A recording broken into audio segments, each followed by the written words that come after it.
Good afternoon. My name is Hayley Warren, and I am a sophomore at the Field School in Washington, D.C. I'm honored to be here today to celebrate the life and legacy of Henrietta Lacks. When I was asked to address this audience about my research, I spent some time reflecting on how I got to know Mrs. Lacks and how she inspired me. I'd like to take a few minutes to share with you what Mrs. Lacks means to me. I'll start back 3 years ago when I entered into the 7th grade at Paul Public Charter School in Washington, D.C. Each year, students were required to complete a science fair project where winners would advance to the citywide science fair. My interest has always been in biology, specifically how the human body works and how it responds to the food we eat to fuel our bodies. So I decided to conduct research which combined food science and microbiology. I constructed a calorimeter, a machine created to mimic the work of the digestive system in the body to see exactly how food is used for fuel and what happens to excess fat and nutrients in food once our body absorbs what it needs. While it was a challenging project, I learned a lot about the importance of eating a well-balanced diet and the ill effects excess fat can have on a person. 2 science teachers saw my work and recommended me for a biotechnology program held on Saturdays at a lab at the National Institutes of Health. That is where I came into contact with Mrs. Lacks' cells. I remember coming home one Saturday after biotechnology class where we used cervical cancer cells, excited about working with what I came to know as HeLa cells. I told my mom, and she asked a simple question that changed everything. What are HeLa cells? I told her what I knew, which wasn't much. They're cells from an African-American woman who died of cervical cancer. We sat down that night and researched who she was on the internet. I was deeply moved by what I read. I became almost angry. Here I was healthy and vibrant person, and I was working with the women's cells that struggled and ultimately died from an ugly disease so many years ago, and people are still dying 60 years later from that same ugly disease. I made 2 decisions that day. First, we have to find a cure for cancer. I was determined that if I didn't find a cure myself, some of my research would help the next scientist to do so.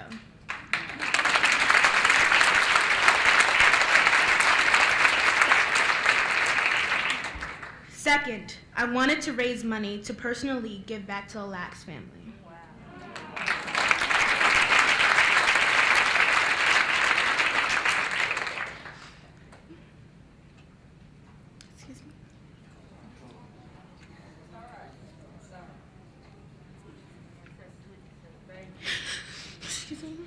Thank you.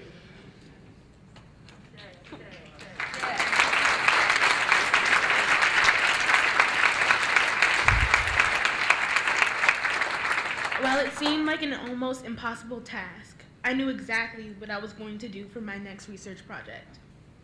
I was going to work with Mrs. Lacks' cells and honor her legacy by moving forward with cancer research. So to combine my interest in the human body with the desire to use Mrs. Lacks' cells, I set up an experiment at a laboratory at NIH on how superfoods affect the rate at which cancer cells increase, decrease, or remain the same. Even though it was a very complicated experiment that needed supervision from a scientist, I wanted to be sure my research reached everyone.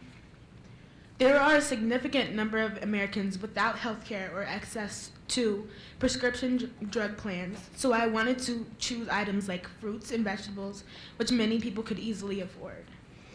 I made it to the citywide science fair with this project in the 8th grade and was very successful. But the best moment was when people came to my project and asked me the same question my mom did. What are HeLa cells? I was able to tell her remarkable story all day so that more people could know Mrs. Lacks like I did. Later during my 8th grade year, I found out a teacher I was very close to was diagnosed with breast cancer, and took a leave of absence for a good portion of the school year. That was a defining moment for me, a personal connection that made me even more driven to make my research meaningful. Fortunately, my teacher was able to return to work and remains cancer-free, but not every person is that lucky. I was excited to hear about and read the book, The Immortal Life of Henrietta Lacks by Rebecca Skloot. I'm so grateful that Mrs. Lacks' story is finally being told to everyone, and that I had a small part in honoring her legacy. My hope is that my future research efforts will bring us another step closer to finding a cure for cancer so no one will suffer again because of this disease. My hope is that years from now, I'll stand in front of all of you and say, there was a time when we used to suffer from cancer. I could not have completed this research without the help of a few people I wish to publicly acknowledge. The University of Maryland Medical Center, Pastoral Care Services, and University of Maryland for inviting me to speak at this conference and honor Mrs. Lacks. Mrs. Julia Vereen and Mrs. Ibari Igwe for choosing me for the NIH Biotechnology Program, where I first encountered Mrs. Lacks' cells. Dr. Brown, Ms. Elise Messier, and staff at NIH who continue to open their lab and provide expert scientists to sponsor my research whenever I ask. Mrs. True Tran, my 8th grade science teacher,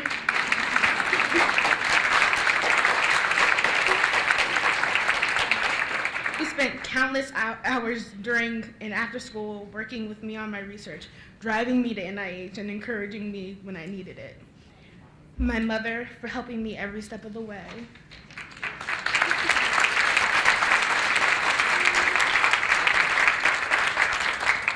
And most importantly, Henrietta Lacks, without whom I would not be here.